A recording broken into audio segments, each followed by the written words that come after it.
So thank you, Ravi, for accept this invitation. I know from Doris that you give this great workshop on the topic of searching for a job and preparing for an interview. And I know this is a very important topic, especially for international students who study at the who study in US and especially during this COVID year. So thank you for accepting the invitation. And I know you've prepared an exciting slide of self-introduction. I had a peek. So I will hand over to you and let you introduce yourself and start the workshop. Sure, absolutely. Thank you, May. And it's really an honor and a pleasure to be speaking to all of you. Those of you that are on the verge of graduating, it's a bit of a scary time right now. This isn't how things should go, right? We shouldn't be in the middle of a pandemic, and you shouldn't be dealing with all this. But hopefully, we're going to come out of this very soon, and things will sort of be back to normal. I was just commenting that I don't think they're going to be, entirely back to normal. But all of the same rules still apply as it relates to succeeding in the workplace. It's just we're going to be doing it a little differently, and probably through a medium that you guys are really comfortable with, through this virtual medium. And eventually, obviously, when we get back into offices and so forth, you'll be meeting, with each other in person. But I think this is a very comfortable environment for you because you've grown up in this environment. This is kind of how you operate. For me, it's I'm still learning. I've been in the industry for over 25 years. I've been handling computer systems and IT for that long. I started my career as a consultant, and then I moved into management in the first 5-7 years of my career. And then eventually I rose to positions of greater responsibility. And now I'm heading up an organization of approximately 100 people across the entire North and South American continent. So I'm going to jump into this presentation. I hope you find it useful. If there are things that resonate with you, I want you to kind of let me know. If you have any questions at all as we're going through this, please don't hesitate to unpause your mics, interrupt me, ask the questions, right? We're a small group, so let's keep it really interactive as we're going through this. So let me flip these slides here, and I hope not to bore you with all these slides, but so I kind of did a little bit of a quick introduction here, but I've been in the IT space for 25 years. I've worked with several companies throughout my career, CompuCom being an IT outsourcing company. I'm certified with Microsoft. I've got many different certifications with Microsoft. One of the first companies that I consulted at was Prudential. They had 50,000 employees, and I worked on replacing their network and all of their IT systems on the back end. And the funny thing is, they were so big, David, you'll appreciate this. They were so big that when we finally got to the end of the migration, they were ready to start all over again because another version of the network and operating system had come out, and they were ready to do it all over again. And it was a 1.5-year project. And I said, enough's enough, so I'm out of there. I can't do this again. I worked with HBO. Many of you know HBO. I built out, their email systems within their data centers. I worked with Altria. Altria was the former parent company of Kraft Foods, Miller Brewing, and Kraft Foods, Miller Brewing, and Nabisco. So we had beer, cheese, and cigarettes, all in one company. Imagine that. You didn't have to go anywhere else. So I've had varying experiences throughout my career. Sampo International is a insurance company, financial services. I graduated from St. John's University in Queens, New York. I don't know if you guys are familiar with Queens. I grew up in Queens. I was in Rego Park, and then Forest Hills, and then Flushing. I spent a lot of time hanging out in Flushing on Main Street. I have a lot of family that lives in Hong Kong. My mother was born in Hong Kong, as a matter of fact. A lot of my family on my mother's side speak fluent Cantonese.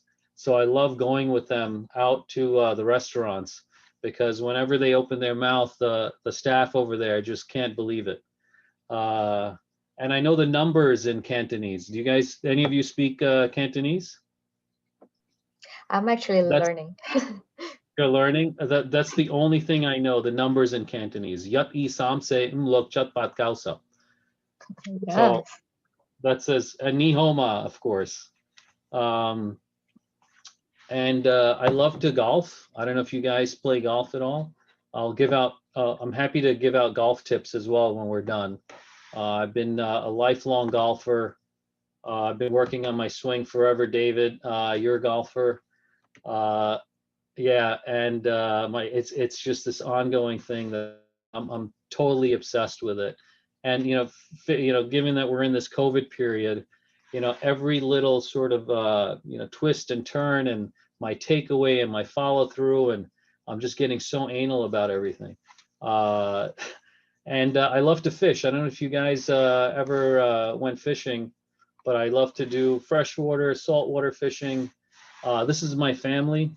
I'm married. I've got 2 kids. My son Dylan, he's 16 years old. My daughter Karina, who is 13 years old. This picture was taken in Phuket when we went there a few years ago. And then this picture here with the security guard. This was also on the same trip, and this is when I accepted my position at Securitas, which is where I am today. Securitas is a global leader in security services, protective services. So they provide physical guarding services. So they provide guards at sites, at commercial properties or data centers, guarding government facilities, and so forth. We guard nuclear plants. We're guarding all of the 5G towers in Canada that people are trying to burn down because they think it's causing all kinds of brain issues. So we do a lot of that work. Electronic security, for example, Ring. Are you guys familiar with the company Ring? So when your alarm goes off, when that Ring alarm goes off, if you're connected to their security services, it calls back to our SOC, our Security Operations Center. Then we then start to initiate calls and dispatch if we need to. So we do a lot of that work. The company has 370,000 employees throughout the world. Okay, the majority of those people are physical guards at sites. So this is me in August of 2018. When I accepted my position, I took a picture with the guard that was at Securitas, happened to be guarding the resort that we were staying at. So I took a picture with that guard and I sent it back to HR and to the hiring manager with my acceptance, and he got a real kick out of it that I was with a Securitas guard. So that was great. So I've seen a lot, I've done a lot, but I'm always still learning. So I still consider myself very ignorant. So I'm always moving through life with a very open mind. Oh, one more thing. I started out my career wanting to be a pilot. I actually wanted to be a commercial airline pilot. Got my private pilot's license. I flew Cessna 172s. And then I realized, you know what, it's going to take some time for me to actually make it to the big leagues where I'm flying big 747s, commercial flights and so forth. And that was the dream. But it was going to take too long. And at that time, I don't know, maybe David, you'll appreciate this. Pan Am had gone out of business, and there were a ton of pilots on the sidelines. They had thousands of pilots waiting for jobs. And with all that slack in the system, by the time, I was, it was my turn, it was going to take forever. So I said, you know what, I'm scrapping all this, and I love computers, and I'm going to get into computers. And that was when my career diverted. Okay, so we wanted to talk about success in the workplace, but before you have success in the workplace, you have to first get a job, right? Before you have any sort of success, right? So you'll notice on this list that your resume is at the bottom, okay? And a lot of people give importance to the resume, and I've got to make sure I get my resume perfect, and it's got to be this and that, and that's what I have to submit. And I'm here to tell you, resume is not that important. It's sort of your calling card, if you will. It's got all of the details and your experience and all that, but it's not going to get you a job, because as a hiring manager, and I've hired hundreds of people in my career, I get dozens of resumes a day. As a matter of fact, I'm always hiring. Every week I'm hiring, and I get dozens of resumes, but the resumes really don't impress me. And I'll talk about, what it is that you need to do on your resume to get recognized. But I wanted to start off by saying that it's not important. It's really not important. The most important thing that you can do is build out your network, right? So being in college or graduating or having just graduated, what you should continue to do or start to do is to start to network out. And what that means is making connections with your peers, with managers that you may be working with your colleagues, with your professors in school, at church, with folks that you may be affiliated with. You want to let them know what's happening in your life at a high level. Obviously, you don't want to get into any sort of detail, but you want to let them know what's going on. Stay in touch. If somebody happens to be in an industry that you're interested in, you want to stay in touch with them. So you want to build out that network, and one of the easiest ways to do that is by using a tool like LinkedIn, right? You create a profile, and if you guys haven't done that yet, I would recommend that when we're done here tonight, that you create your LinkedIn profile. And LinkedIn has some amazing algorithms, and it'll start to go out and find people, that may be in your network or people that you recognize, sort of like a Facebook. But you should start to build that network out. Like I said, connect with peers and friends that have similar jobs to what you want to get into. It could even be a tangential job. It might not be directly related, but it might be somebody in accounting or in finance or in legal that may be able to get you closer to where you need to be. And I'll talk about that. Social media. You want to, when you're ready to get on a job search, a lot of hiring managers are searching social, right? When they get down to their short list and they've got 3 candidates, they'll go out and start searching your name to see, what's going on in your Facebook, or, what are some of the other things that are going on out there. And if they see that, you've got all these, crazy drinking pictures or, all kinds of, nutty things out there, guess what? They're not going to want to bring you into their organization. So you want to make sure that you clean any of that crazy stuff up, right? And it doesn't look like you guys have any crazy pictures out there, but if you do, you want to get rid of those. Marketing document. Okay, this is important. So, and I'll share a template. And unfortunately, Doris and David, I meant to send you some templates along with the slides that you can share with everybody. But after we're done here, I'll definitely get those to you. But really, what a marketing template is, it's sort of like your resume, but it's not really your resume. It talks about things that you're interested in, your skills and experience, the types of jobs that you're looking for. It's a little more personal than a resume, and it doesn't communicate to the other person that you might be sharing this with that you're looking for a job. And I'll talk about what that means in the next point. So you've established network, you've got your LinkedIn set up, and you've started to connect with people. And really what you want to do at the start of your job search is to have sort of these Meetings, you want to meet with the people within your network, 15 minutes, 30-minute meetings. And really what you want to talk about is, what is it that's going on within their industry? So if you're talking about somebody in legal, what's happening in the legal world? What are some of the things that you're struggling with? What does the legal landscape look like? What is the hiring situation? And you might not be a legal person at all. You might be a technology person. But you want to understand kind of what's happening in their industry, and they will then share with you kind of what's going on, within their space. And then you can start to ask about things that relate to your industry. Well, how is it? How do you do your case management? How do you perform legal discoveries? What are some of the challenges that you have? What do you think of email? What about chats that go on? How are those governed? In your organization. So there's a lot of things that you can start to share with that individual through your questions that will then sort of trigger in that person's mind that, hey, you know what, this person is asking me all the right questions.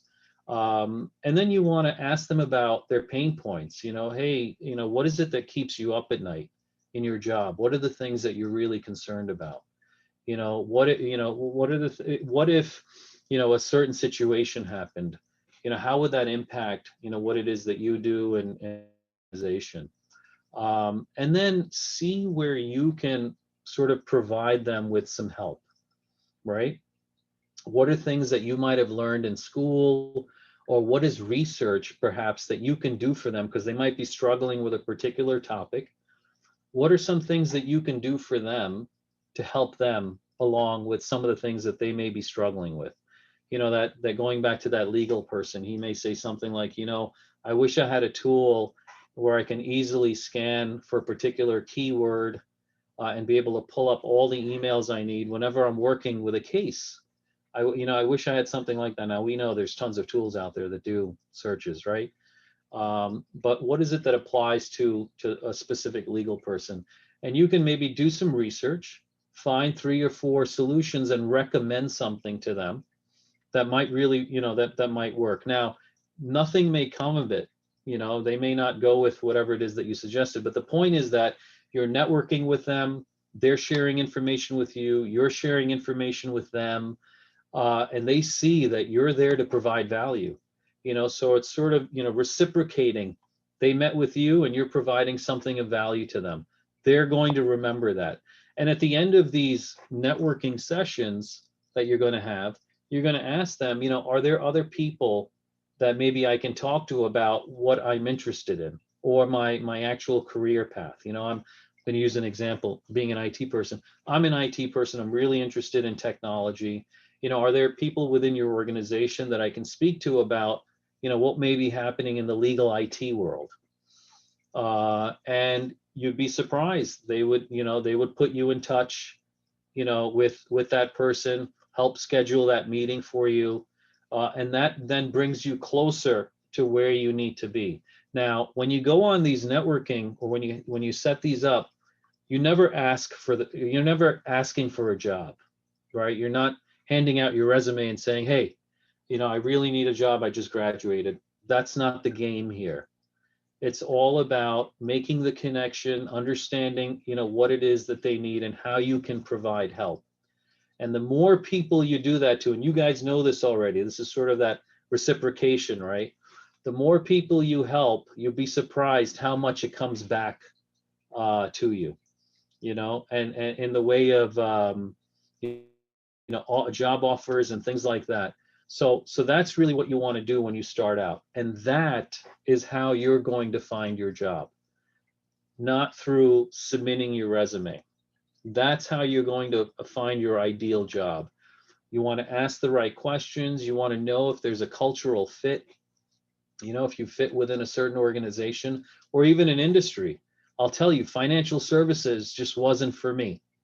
Financial services, and I think I mentioned this, Doris, in our last call, is a very cutthroat industry. You are only remembered by what you did yesterday. They don't care about what you did a week ago or all the wonderful things you did last year. You're remembered by the last thing you accomplished. And if you didn't do a good job, guess what? They show you the door and you walk right out. And they cut off your access. And financial services is a very cold world. I did that for 8.5 years. Okay. And I've got scars on my back to prove it. And it helped me be a stronger person for sure, but it wasn't my personality. And I didn't like it, you know, and I'm in a different place now. I can certainly utilize the skills I learned in that financial services industry. You know, it made me more of a command and control person, and I can turn that on if I need to, but that is not my personality. So, you know, some of these industries, they have their own culture. You have to be mindful of that. And then finally, the cover letter and resume. And I will send out, Doris and David, I'll send out a template of my resume so that you can share that, you know, with everyone here, and they can kind of see, you know, how to structure it and kind of what, you know, what things to look for. And I'll tell you, in a resume, you just want to make sure that things aesthetically look pleasing. That's really it. It's all about the aesthetics, that everything lines up, things match. Obviously, you want to, you know, say the right things. You never want to lie on your resume, but it's all about, you know how it looks. When I pick up a resume, if I see things out of place, guess what? It's gone. I'm not looking at it. It's in the garbage. This is why building your network, doing the marketing, having those networking meetings are really, really important. Any questions on the job search? I want to ask about LinkedIn. So like on my LinkedIn, I have so many people I don't really know. Like, is that a good thing or bad thing? It's neither. It's neither a good thing nor a bad thing, because you never know, Doris, who's going to reach out to you. Or when you're looking up somebody, you may be looking up a company, and all of a sudden somebody pops up in your list, in your Rolodex, right, within LinkedIn. You might be able to send them a quick message to say, hey, I'm looking for X. Do you mind if we connect for a few minutes? Or you might be able to connect somebody, you know, with that person, you know, in your contact list. Somebody may be trying to network into a particular company for a position. So it's always good to have more than less. You know, always good to have more than less. So this is why I tell my kids this also, to build your network, because now's the time to do it. Now's the time to really connect with people, and as you go through life, it's amazing how all of these people come back to you. And we know this through our own successes, right? We wouldn't be where we are without the people around us. You know, we couldn't have done it alone. You know, there was all these people that helped us along the way. Somebody put in a good word for us, somebody promoted us, right? Somebody hired us. And you know, we may be managing teams now, and those individuals are doing work that are helping, you know, our careers. So it's all about your network. It's all about harvesting your network. It's all about taking care of the network, and it's also about feeding the network, giving back to the network. And you do that through your own experiences. And I can't stress that enough. It's something that was instilled in me during my years at Altria, this whole concept of network. And I'll tell you really what happened there. So Altria got to a point where they wanted to divest the company, right? They wanted to break it up into 3 different companies. It was this huge conglomerate, 150,000 employees. They wanted to break up Kraft and spin it off into its own company. Nobody wanted to be associated with a tobacco company. And you've got Kraft, this wholly, you know, food company that's associated with a tobacco company. So, you know, Kraft, obviously Kraft's value went up once they broke away from Altria. And then you had the beer business, and beer didn't want to be associated. Nobody wanted to be associated with tobacco. But you know, the people within the organization had been there for so long. That was their first job, and they had been there for 25 and 30 years, and now they had to go out and look for another job.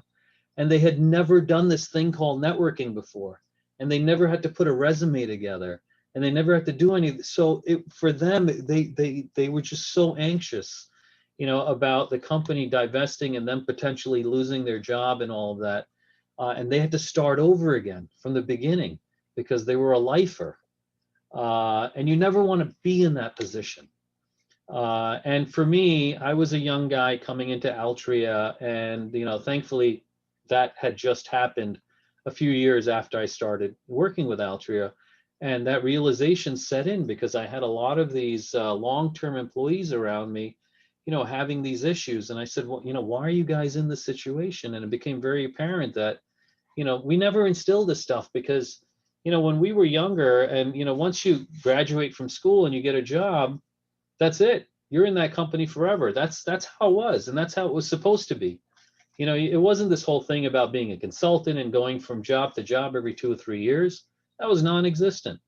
And we were loyal to our companies. That loyalty is out the window these days. So that's why it's really, really important. So I'm gonna move on. Doris, that was a great question. Any other questions? Okay. So preparing for your interview. So you've done well with your networking. You've landed a position, or you're preparing for an interview now. You've gotten an interview.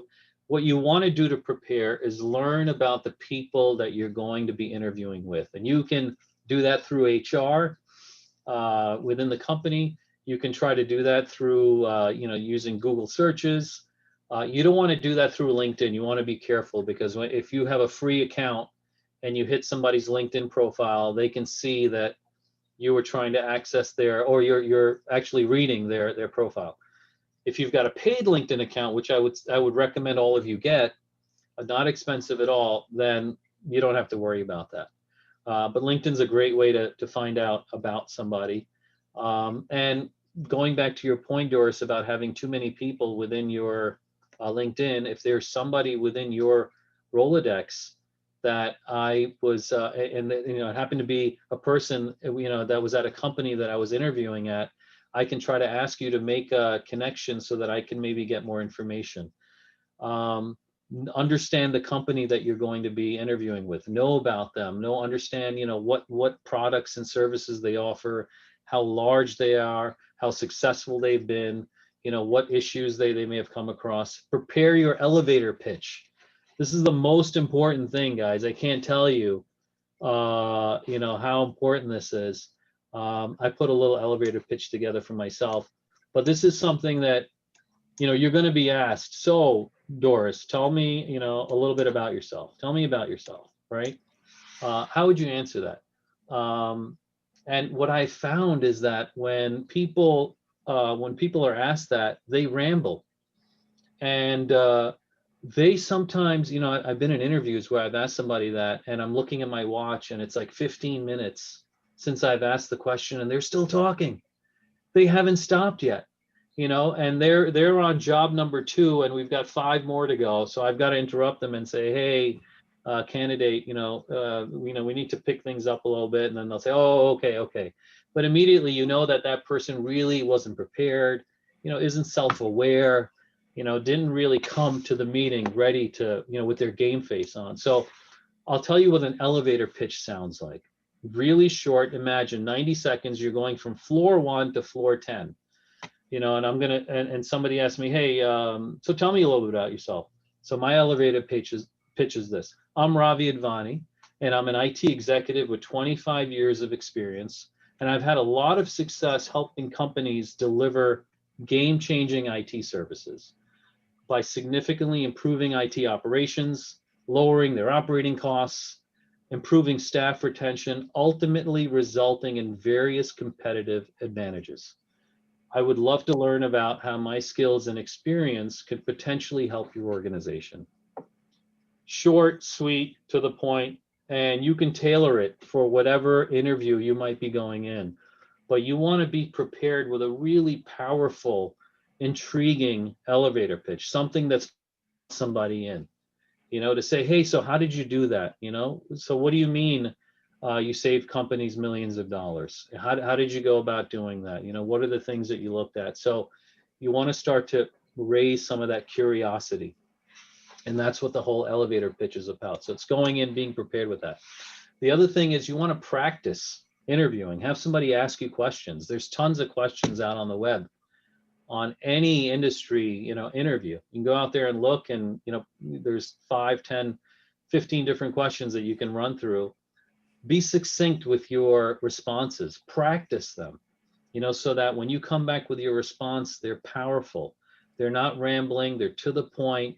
And then when you're done answering the question, you ask the interviewer, did my response satisfy your question? Is there more detail that you'd like? Because I'm happy to dive into any area, and start to command the conversation. Because remember, an interview is not them interviewing you. You're also interviewing the company. Remember that it's a two-way street. It's not just you, being interviewed and kind of sitting on the hot seat with a light on your head, right? This is not an interrogation. Also, because we're in this virtual world, be prepared with some samples of work that you might have done, projects or email communications that you might have sent and so forth, spreadsheets. If you're a finance person, you can dazzle them with, all of your macros and so forth. These are things that you have on the ready to say, hey, let me show you what I just did recently. Boom, bring up the screen share and show it off. Nothing wrong with that. I get really impressed when people come to interviews prepared to show off their work. The other thing I absolutely love when I'm interviewing somebody is preparing good questions. Having really a good set of questions, not the standard stuff like, hey, what's it like to work at your company? What's a day in the life of Ravi Advani? Or well, what would it be like to work here? Really boring stuff. I mean, think about what it is that would really intrigue you about an organization. And I just put up a few things there, asking about culture. Sorry, there was a question. Dima, did you have a question? Okay, I guess not. Okay. So as I was saying, ask about the culture. Ask about how the company works in terms of performance management. How do they rate their employees? What is it that I need to do to fund a project that I wanted to move forward? And really learn about the inner workings of the organization. What is the leadership support like? How long is the CEO and the leadership team been in place? Are they brand new, or have they been there for 400 years? Because that'll give you a sense of what you're going to be up against if they've been there for 400 years. And I mention here that you should be also interviewing the company. At the end of the interview, you always want to ask this question, because you don't want to walk away after you're done saying, hey, thank you for your time, great, and that's it, and then you don't know how things went. You want to ask the interviewer, did my skills, my qualifications, did my answers meet your requirements for this position? Do you think I have what it takes to work at company X? And wait for the response and look at the body language and see what the person says, because two things can happen.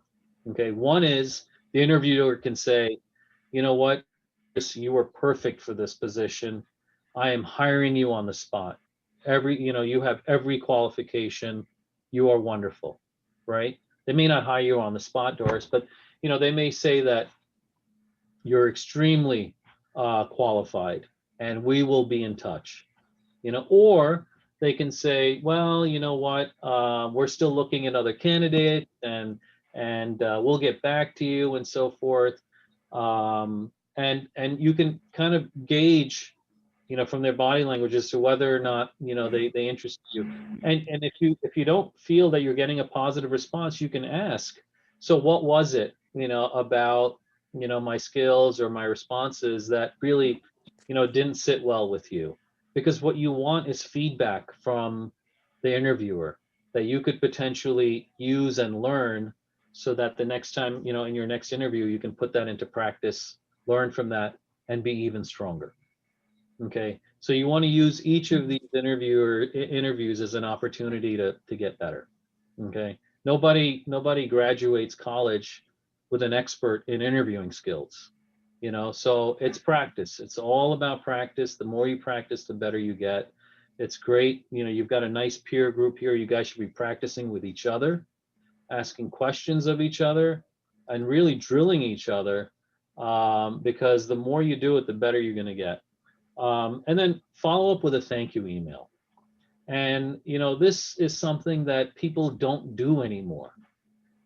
It's just sort of this forgotten art, and it's really appreciated. I can tell you that by the interviewers, that you took the time to write them an email to thank them for their time, to showcase your skills, to also indicate what it is that you heard during the interview that you liked about the company, the position. And interviewers really appreciate that, and it goes a long way. So that's preparing for the interview. The other thing you want to do is ask about the dress code.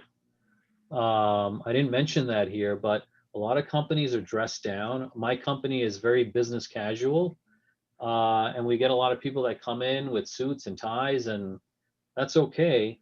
But you want to ask about the dress code, and you want to ask the HR person, you know, is it okay if I either dress down or dress business casual, or, you know, what's acceptable? Now, you will never go wrong with a suit and tie, or, you know, being formal business. You'll never go wrong.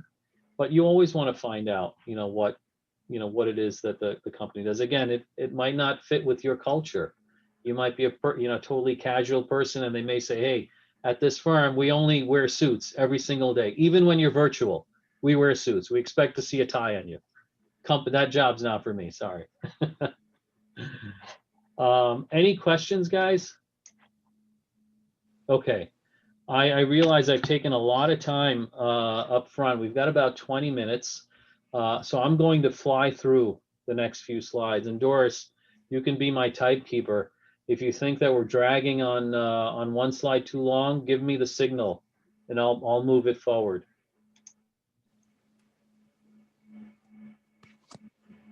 Okay, so you're now hired. You got the job, and now it's really time to have the rubber hit the road at this point. So what you want to do when in any situation, in any sort of organization, and you want to do this prior, obviously, is identify yourself, or how is it that you want to be identified? Are you a problem solver? You know, what brand do you stand for? You know, you've got to think of yourself as sort of a brand, and think of yourself as a company. You know, it's Doris Incorporated. And when I think of Doris, it's just do it. Because when Doris comes into work, she's all about getting it done and making sure that she hits her timelines and so forth. So you want to create sort of an identity for yourself. And it really helps define who it is that you are, and you bring that aura, when you walk into the organization. So think about that, before you sort of go into a company, or even before you even interview. What are the things and traits that people told you were good at while you were going through school? They may have said, May, you're an amazing mathematician. You are just, flawless with numbers. When I do my taxes, I'm going to May. That's it. May's a numbers person, and she ends up finding all the issues, in my work.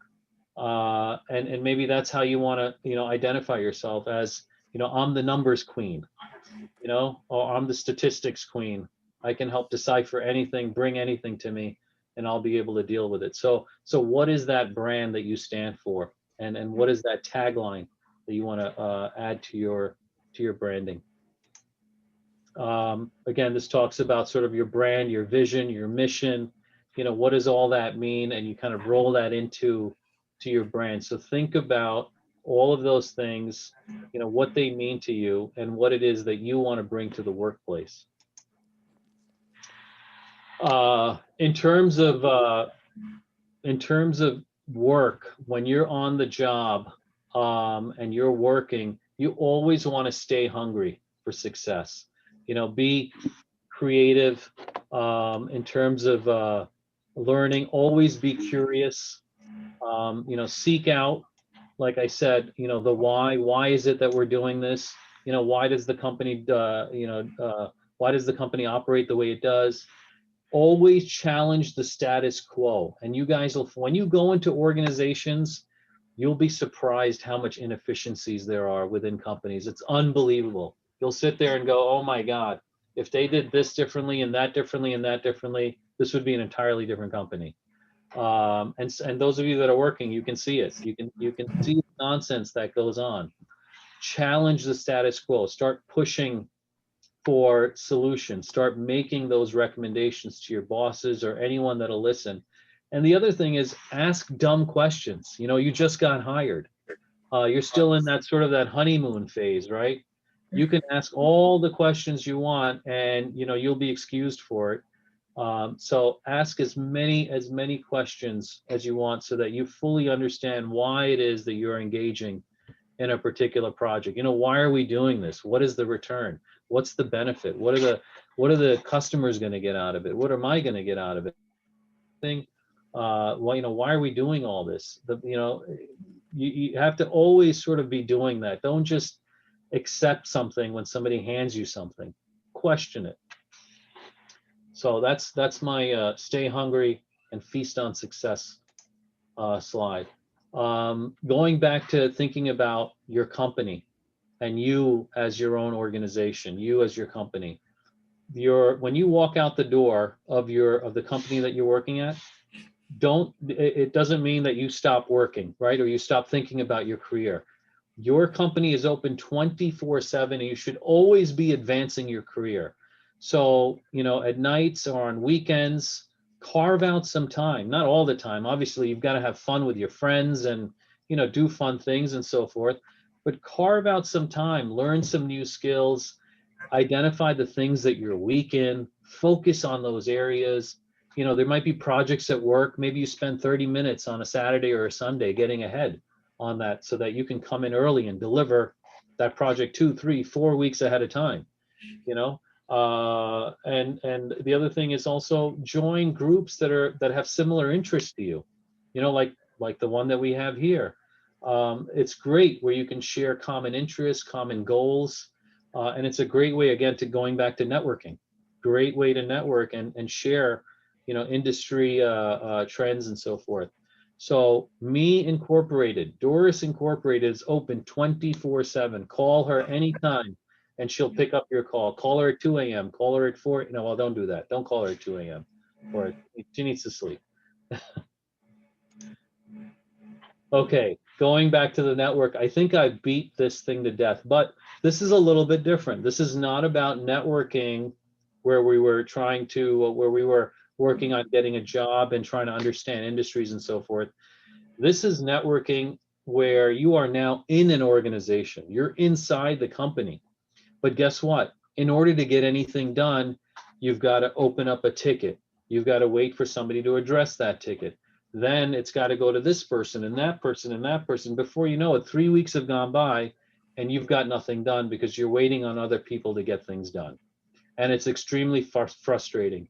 And I'll tell you, I've been in very large companies. The larger the company, the more the bureaucracy, the harder it is to get anything done. It is unbelievable. So the advice that I'm giving all of you is to build a shadow network within the organization. Get to know the people that you are dependent on. Do things for them. They'll do things for you. Start to get friendly with them. I'm not saying manipulate people and create fake friendships. That's not what, I'm saying. I'm saying build real networking relationships. Share in some of your frustrations and start to build out that internal network. And guess what? When you need something, you can go to that person. And that person will get it done for you immediately. Why? Because you're going to be able to do something for them. It's all about give and take, right? And that's how this network works. So you build that network out, and guess what? When Doris needs something done, she gets it done in 5 minutes. But when other people, need the same thing done, it takes them 2 and 3 weeks. Why? Doris has built out an entire network that she can rely on. And guess what? Those people within that network can rely on her too when they need something that involves her skill set and her area of expertise. And these are sort of shadow networks. And this is stuff that I've learned going through corporate America. And I'll tell you, I talk about this any opportunity I get. It's extremely, extremely helpful.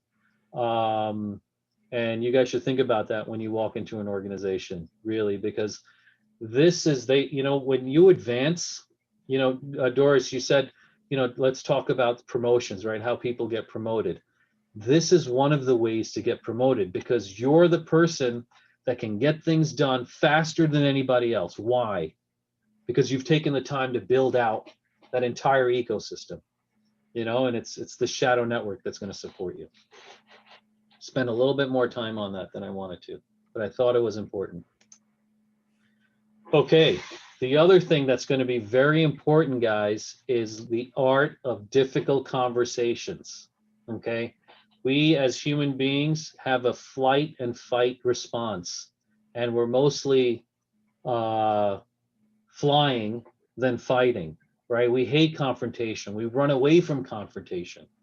But guess what? You guys have to get really good at having good, difficult conversations. And again, this is something that takes practice. Just like interviewing, they don't teach you this in college. They don't teach you how to have difficult conversations and come out on the other end of it with what it is that you intended to do. So this takes practice, and there are techniques for how to have these conversations. And if, again, going back to your point, Doris, about promotions, in order for you to be somebody that's promotable, you have to be somebody that's willing to stick your neck out and willing to have these difficult conversations with people. It could be with a vendor that wasn't following what they needed to do within a contract, right? They failed, and now you need to go back to them and tell them they failed, and have them credit you for the money that you spent on something that they didn't deliver. Difficult conversation. You need to talk to an employee about a performance issue that they're having where they don't agree with you. Difficult conversation. You need to have a conversation with your son or daughter about something that you found out about, that they've been doing at school that they haven't been sharing with you. Difficult conversation. How do you navigate those conversations so that you can get your point across? You remain cool, right? You remain cool, and you get the other person to understand what it is that they need to do differently in order to get to that desired end result. And that's what this is about. And I'll tell you this, mastering this, and I say this, mastering this early in your career will accelerate your career, because the people that know how to do this early will move to the top very quickly. Just like the people that build the shadow networks, the people that understand how organizations work and how to navigate around bureaucracy. Having these tough conversations is going to be really important. You're asking your boss for a raise, and your boss is saying, no, you don't deserve one. Difficult conversation. How do you navigate around that? So there are techniques to do this. Now, there's a book that started me on this called Crucial Conversations. And Doris, I will share this along with the templates that you can share with everybody. It's called Crucial Conversations. Great book on how to engage in these types of conversations, how to keep your cool when emotions run high and stakes are high. So again, something that's really important for you guys. Okay, again, going back to this whole point about crucial conversations and so forth, you're going to have many battles as you're going through early on in your career. If you're a coder and you're working with a team of developers, right? Everyone's got their own ideas about how, a particular module needs to be coded and so forth. And you've got to pick and choose, your battles. What is it that, what's worth fighting for, and what isn't? And you'll know that. And you've got to always think about the big picture, always think about the long game. Do you want to be right, or do you want to win? Right? Do you want to be right this second, or do you want to win? And really what that means is, I'll give you an example. If you're having a disagreement with your colleague, and you go back and forth, and you guys are having a heated argument, and at the end of the argument, you won the argument because that person had nothing else to say. You won the argument, but that person really feels bad, after all that. So you ruined a relationship. potentially good relationship because of something that came up at work. So yes, you were right, but you know, in terms of the long game or the long ball, you kind of lost that person because they have this different perspective of you now. And you may have said things during that argument that you really didn't mean and so forth. So you have to be very careful in the workplace. Always think long. Always work towards salvaging, you know, a relationship, because you never know when these people are going to be working with you, or whether or not that particular individual is going to be in another company that you might be trying to get a job at. And they might say, I remember Doris, we had that argument and it was really mean to me, you know, and I will always remember that. Or I had that argument with Doris, but you know what? Throughout that whole thing, she really made me feel like a valued individual. She's somebody I think that would be great in our organization. That's the difference here. You know, that's the difference that this can make. So think about that, you know, because passions can run high at work. You get really into things, but you always got to kind of remove yourself and think the long game. Unlike our president, who doesn't think the long game, but I'll reserve my opinions. Become the best presenter you can be. Again, Doris, going back to your point about promotable, and you know, being that person to be recognized. You want to be able to be a good presenter. Okay, you want to be comfortable getting up in front of people, articulating your ideas in a very persuasive and confident manner, getting people to understand what it is that you're trying to say, taking them through it, you know, articulating challenges and the next steps and so forth. Again, this all comes with practice. This doesn't come natural. Babies aren't born. Well, some of them are born natural actors and so forth, right? We've got a few of those cases. But for the majority of us, we're not gifted like that. So we really have to work at it. So being the best presenter you can be, and there's so many YouTube videos out there that talk about presentation skills and being able to do it in a confident manner. And I'll tell you, I think, and you guys may know this, they asked the question, if you had to choose between you know, talking to standing in front of a room of people, or like, you know, jumping out of a building, you know, what's the most scariest thing for you? And most people chose standing in front of a room talking to, you know, people. That was the most scariest thing. They weren't concerned about jumping off a building, which is really crazy to me. But the point I'm trying to make here is that not many people are good at this, and you can get ahead. And the way you do it, again, is practice, practice, practice, practice, and you'll get very good at this. And when you're in an organization, look for opportunities to present to people, get in front of people. Total ownership. This is something that you're going to see in organizations as non-existent. You ever walk into a Home Depot and you're looking for something, you go down an aisle, and you see you see an associate there, and you say, hey, associate, can you help me find this thing? And guess what the response is? This is not my aisle.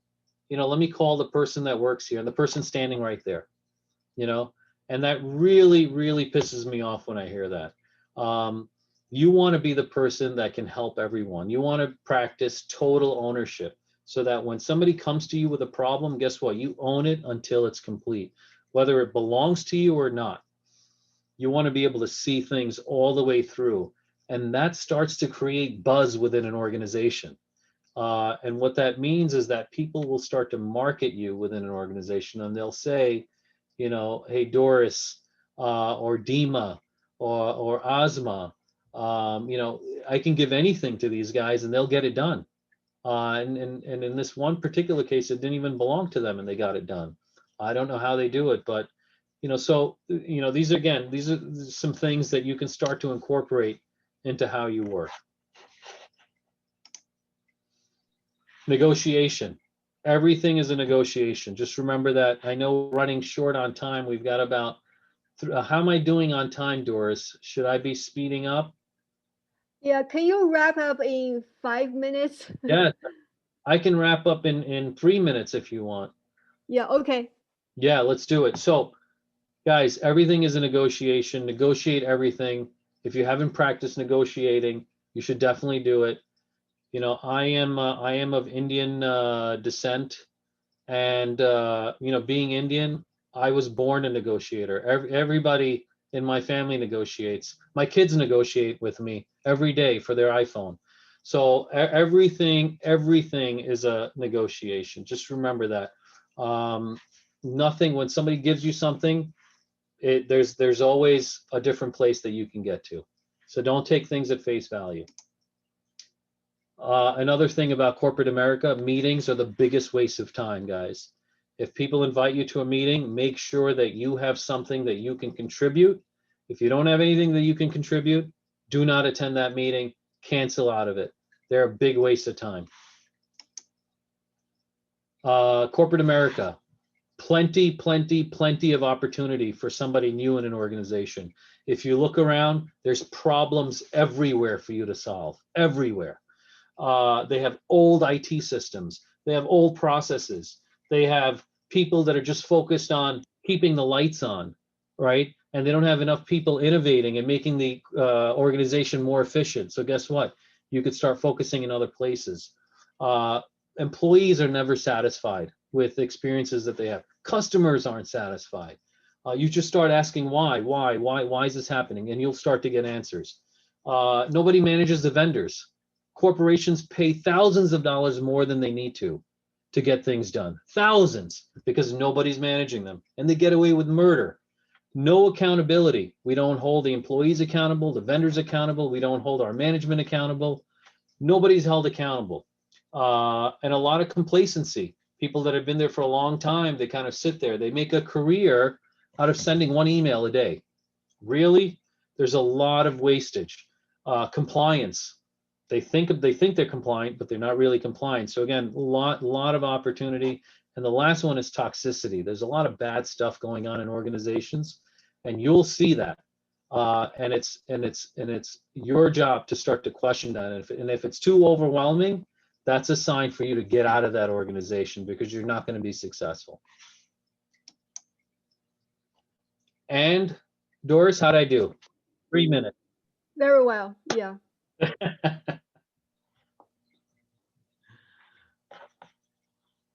So just to wrap up, I hope some of those points, you know, were helpful for you. I hope some of them resonated. If you need me to deep dive into any one of them, I'm happy to do so.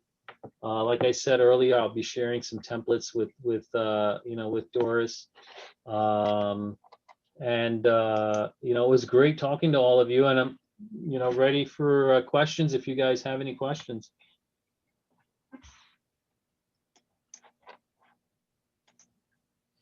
I have one comment, Ravi. Yeah, I think the workshop is really good, and every time I had a question, you already like were talking about like to my question, so I don't have any questions. Oh, that's great. That's great. Well, if you think of any, may anything come to mind, you know, certainly, you know, reach out. This is an important topic, and I feel like colleges do a disservice, you know, without these types of organizations, without, you know, people like, you know, like you, Doris, and you, David, you know, putting these things together. You know, this type of information doesn't get out to the students, and they unfortunately end up finding these things out when it's very late in their career. I wish somebody had given me some of these pointers, you know, when I first got into the workforce, you know, and I had some of these ideas. It would have really helped me understand why, you know, people act a certain way, or, you know, why things happen, or how I need to equip myself when I go into a particular discussion. I never had any of that. And it was all sort of, you know, I'd go home feeling really, you know, just really frustrated with myself that I didn't perform within a, you know, in a certain conversation, or I didn't say the right things, or I didn't do this, and constantly beating myself up and not really understanding, you know, why. And, I wish colleges had a course on success in the workplace. It's really a semester course on how to do this. Ravi, how And that about would let me really stop prep you the there and students. ask another round for questions. We aim to close in 2 minutes. Oh, I'm sorry. I'll shut up. Yeah, anyone please, questions? We will publish a recording later and we will share the link. So someone asked if we have the recording. Yeah. Any other questions?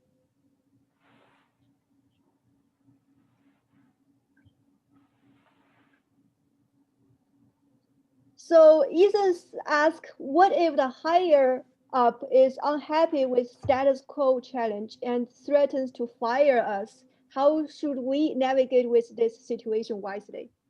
So it's more like a difficult conversation. Yeah, I think Yeah, this no, question that's is to your point about challenging the status quo. Yeah, so there are ways to challenge the status quo. There are ways to approach it.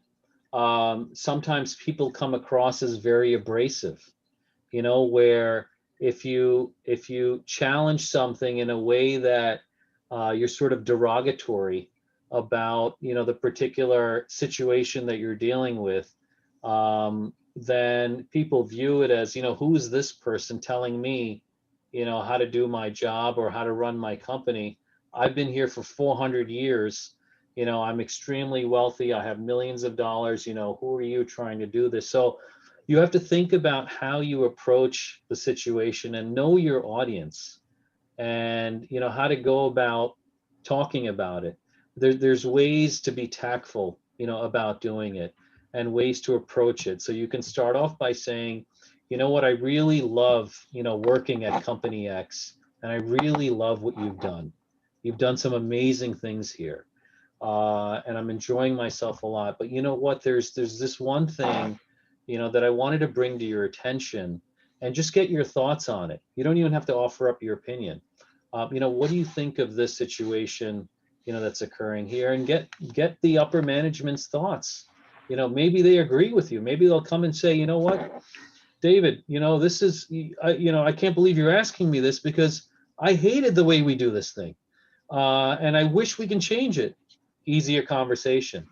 The person comes across and says, you know what, I built that process and I think it's great and there's nothing wrong with it. Well, it's going to be a challenge and maybe not the right person you want to talk to about that. So then you go to somebody else that may have a dependency on that process and talk to that person. So you have to kind of understand your audience and who you're dealing with, and then be able to approach it that way. So a little bit of strategy, being a little tactful, in how you do that, and not just sort of coming out and saying, what the hell are you guys doing? This is ridiculous.